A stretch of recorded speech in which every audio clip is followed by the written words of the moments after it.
So you're interested in learning how to make educational videos. Or maybe you already know how to make videos, but you're interested in different methods for doing so. Well, you've come to the right place.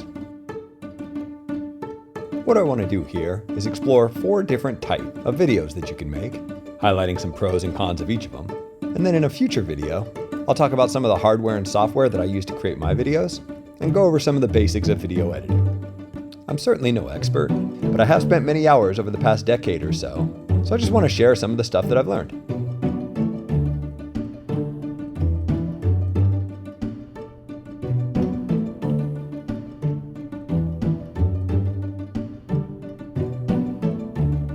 Maybe the most obvious way to create a video would just be to record your lecture. Here, a professor from MIT's OpenCourseWare does exactly that. To span a plane. This approach makes sense, it's pretty easy, and it's cheap because it doesn't require you to buy a lot of hardware or software.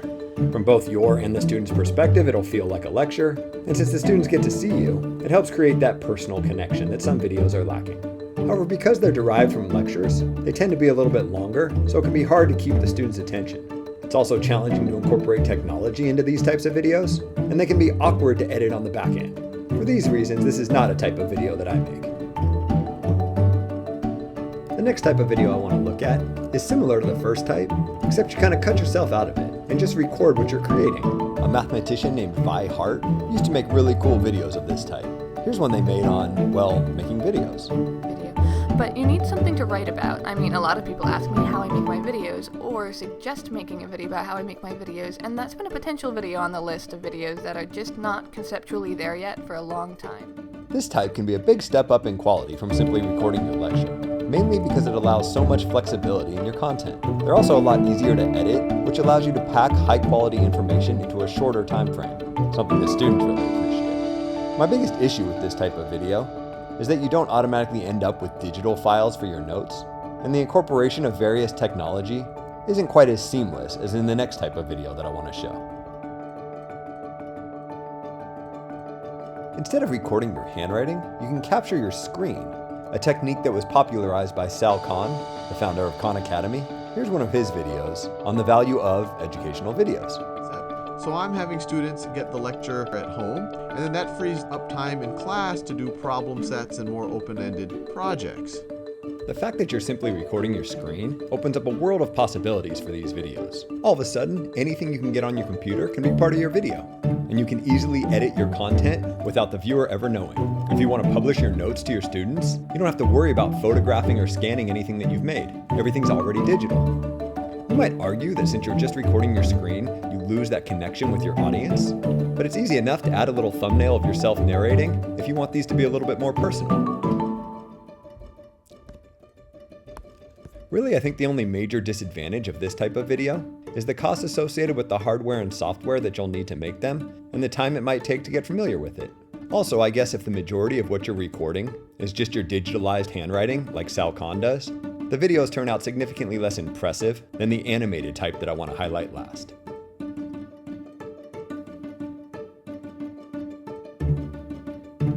There's lots of really cool animated educational videos, especially in the field of mathematics. One of my favorite creators is Grant Sanderson, who publishes under the YouTube name of 3 Blue, 1 Brown. His videos really are a work of art. Here's one he made on fractals.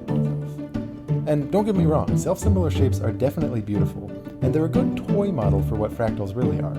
But Mandelbrot had a much broader conception in mind, one motivated not by beauty, but more by a pragmatic desire to model nature in a way that actually captures roughness.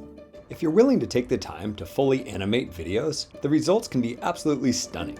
You could end up with an end product that not only serves your students, but students worldwide. And because there's software specifically made for this purpose, it's surprisingly easy to learn the basics of animation. Unfortunately, even after you familiarize yourself with the software, creating these videos takes a long time. For context, a typical 5 to 10 minute Khan Academy style video of mine typically takes 2 to 3 hours, but if I'm trying to create a 5 to 10 minute animated video, I'm looking at days, if not weeks. At one point, I estimated that for every minute of animated content that I create, I'm spending at least an hour or 2. Yes, that's a huge time commitment, but some might argue that the end product is worth it, I'm not sure that I'd make that argument. The majority of my videos are the Khan Academy style, precisely because of time constraints. But one thing these animated videos do have going for them is that while time consuming, they are pretty fun to create. Okay, time for a confession. I've made it sound like there's 4 distinct video styles, when in reality the distinctions aren't nearly that clear. Some of the best videos incorporate aspects from all of these styles to tell a story.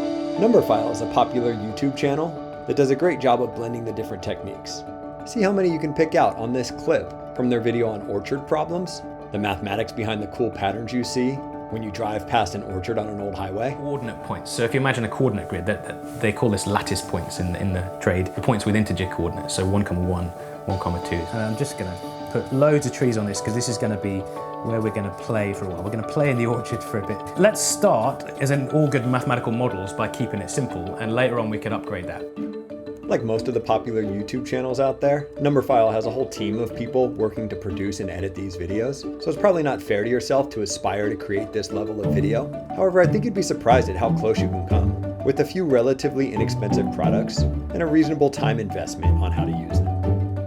When I create my videos, which I certainly don't claim are anything special, I start with the Khan Academy style and then add animation when I feel the need or have the desire to do so. The end product generally turns out as basic as you see on the left or as complicated as you see on the right.